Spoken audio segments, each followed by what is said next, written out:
അഭിനയിച്ച സിനിമകളെല്ലാം ഹിറ്റാകുമ്പോൾ നസ്ലൻ കെ ഗഫൂർ എന്ന നാണം കുണുങ്ങി പയ്യൻ മലയാള സിനിമയിൽ ഒരു കസേര വലിച്ചിട്ട് ഇരിപ്പുറക്കുകയാണ്. അഭിനയിച്ച് തകർക്കുന്ന കഥാപാത്രങ്ങൾ ഒന്നും കയ്യിൽ കിട്ടിയിട്ടില്ലേലും ആ ചിരിയിൽ, ചമ്മലിൽ, നാണം കുണുങ്ങുന്ന ഭാവപ്രകടനങ്ങളിൽ മലയാളി പ്രേക്ഷകർ ഒരു ഇഷ്ടക്കാരനെ കണ്ടെത്തിക്കഴിഞ്ഞു. മധുരരാജ എന്ന മമ്മൂട്ടി ചിത്രത്തിൽ ജൂനിയർ ആർട്ടിസ്റ്റായാണ് നസ്ലൻ എത്തിയത്. പിന്നീട് തണ്ണീർമത്തൻ ദിനങ്ങളിലൂടെ പ്രേക്ഷക ഹൃദയം കീഴടക്കി. ആദ്യകാലത്ത് കൃത്രിമത്വം ഒട്ടും തോന്നാത്ത വിധത്തിലുള്ള ഹാസ്യരംഗങ്ങൾ അവതരിപ്പിക്കുന്ന ഈ മിടുക്കനെ പ്രേക്ഷകർ അന്നേ നോട്ടമിട്ടിരുന്നു. തണ്ണീർമത്തൻ ദിനങ്ങൾക്ക് ശേഷം കുടുംബ പ്രേക്ഷകരുടെ ഇഷ്ടം നേടിയെടുത്ത പൊടിമീശക്കാരനെ പിന്നെ പ്രേക്ഷകർ കണ്ടത് വരനെ ആവശ്യമുണ്ട് എന്ന ചിത്രത്തിൽ ദുൽഖറിൻ്റെ ചെറുപ്പകാലം അഭിനയിച്ച നസ്ലിനെയാണ്. കണ്ണീരിൻ്റെയും കരച്ചിലിൻ്റെയും സ്പർശനമുള്ള ആ വേഷത്തിൽ നസ്ലിൻ ഉള്ളു തൊടുന്ന പ്രകടനം കാഴ്ചവെച്ചു. പിന്നീട് വന്ന കേശു ഈ വീടിൻ്റെ നാഥനിൽ ചെക്കൻ തകർത്താടി.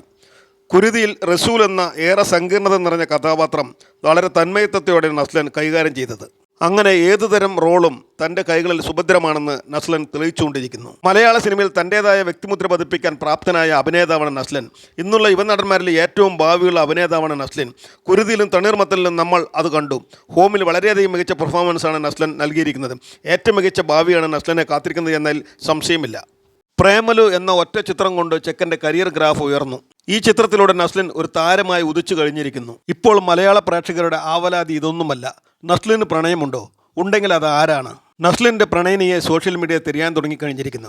ആ അന്വേഷണത്തിൻ്റെ പരിസമാപ്തി കുറിക്കുന്ന ചില വിവരങ്ങളാണ് ഇവിടെ പങ്കുവയ്ക്കുന്നത്. മോഹൻകുമാർ ഫാൻസ് എന്ന കുഞ്ചാക്കോ ബോബൻ ചിത്രത്തിൽ നായികയായി അഭിനയിച്ച അനാർക്കലി നാസറാണ് നസ്ലിൻ്റെ പ്രണയിനി എന്ന് സോഷ്യൽ മീഡിയ പറയുന്നു. എൻ്റെ ഇക്കാക്കയ്ക്കൊരു പ്രണയമുണ്ടായിരുന്നു എന്ന ചിത്രത്തിലും അനാർക്കലി അഭിനയിച്ചിട്ടുണ്ട്. ഈ ചോദ്യങ്ങൾക്കെല്ലാം കാരണം ഈയിടെ ഒരു അഭിമുഖത്തിൽ താൻ സിംഗിൾ ആണോ എന്ന ചോദ്യത്തിന് നസ്ലിൻ അല്ല, കമ്മിറ്റഡ് ആണ് എന്ന് തുറന്നു പറഞ്ഞിരുന്നു. ഇതോടെയാണ് ആരാണ് ആ കമ്മിറ്റഡായ സുന്ദരി എന്ന് അന്വേഷണങ്ങൾക്ക് ആരംഭമായത്. പിന്നീട് പല പരിപാടികളിലും നസ്ലിനെയും അനാർക്കലി നാസറിനെയും ഒരുപാട് പ്രാവശ്യം ഒരുമിച്ച് കാണാൻ കഴിഞ്ഞിരുന്നു. നസ്ലിന് പെൺകുട്ടികളായ ആരാധികമാർ ഒരുപാടുണ്ട്. താരം കമ്മിറ്റഡ് ആണോ അല്ലേ എന്നറിയാനുള്ള അവരുടെ ജിജ്ഞാസയ്ക്കാണ് നസ്ലിൻ ഇപ്പോൾ കത്തിവെച്ചിരിക്കുന്നത്. തുടക്കത്തിൽ അനാർക്കലി വീട്ടിൽ പറയാതെയാണ് മോഡലിങ്ങിനും സിനിമകളുടെ ഓഡിഷനും ഒക്കെ പങ്കെടുത്തത്. അവസാനം അവരുടെയൊക്കെ എതിർപ്പ് മാറി ഇപ്പോൾ കട്ട സപ്പോർട്ടായി മാറിക്കഴിഞ്ഞിരിക്കുന്നു. സിനിമയിൽ ഉദിച്ചുവരുന്ന ഈ ചെറുപ്രായത്തിൽ തൻ്റെ കരിയർ വിശാലമാക്കുന്നതിൽ നസ്ലിൻ ശ്രദ്ധ കേന്ദ്രീകരിക്കണമെന്നാണ് GPS മീഡിയയുടെ വ്യക്തിപരമായ അഭിപ്രായം. പക്ഷേ ഈ ചെറുപ്രായത്തിൽ പ്രണയിക്കാതെ പിന്നെ എപ്പോഴാണ് പ്രണയിക്കുക എന്ന മറുചോദ്യം അവശേഷിക്കുന്നു.